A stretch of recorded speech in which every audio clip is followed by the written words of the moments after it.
No. That's wrong. Dixie Diamonds, 44.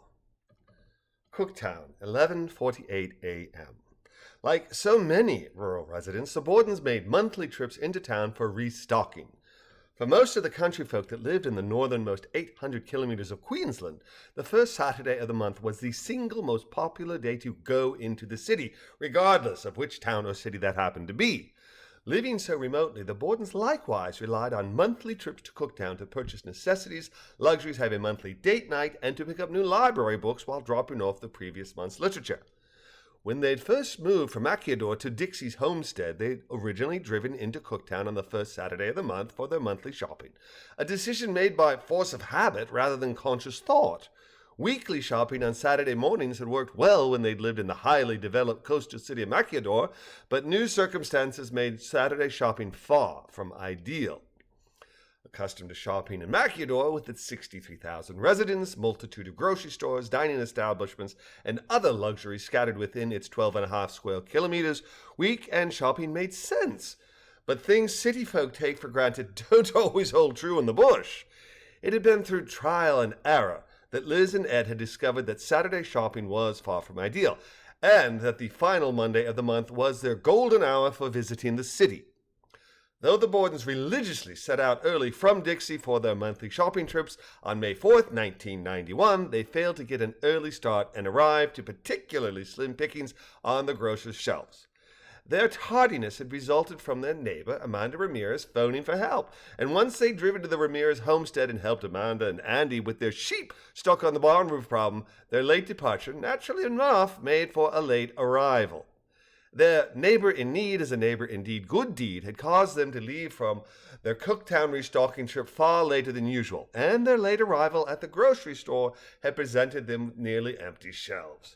Frustrated with their circumstances, they popped into the library to return April's books and select new ones when the librarian, a woman by the name of Karen Block, greeted them.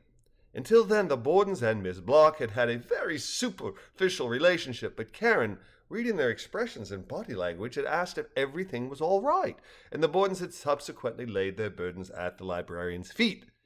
Karen, being a kind and compassionate soul, detailed the ins and outs of small-town shopping, including the information that the grocer restocked on Mondays, which made Monday or Tuesday their best shopping days. This bit of kindness on Karen's part had planted a tiny seed of friendship between her, Lizzie, and Edward, and in the ensuing 103 visits since 5/4/91, their friendship had grown both broader and deeper, and it was Karen's smiling, though quizzical face that greeted the Bordens as they entered the Cooktown library.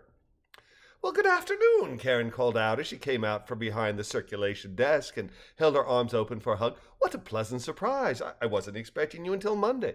Everything all right?" Karen embraced Lizzie, and the two women kissed cheeks before Karen turned to Eddie and hugged him as well. "We're fine," Liz said, "just trying to hunt down some contact information for a friend's friend so those two can communicate. Seems they've been out of touch since January, and our friend heard through the grapevine that his friend Pilatray may have some health issue.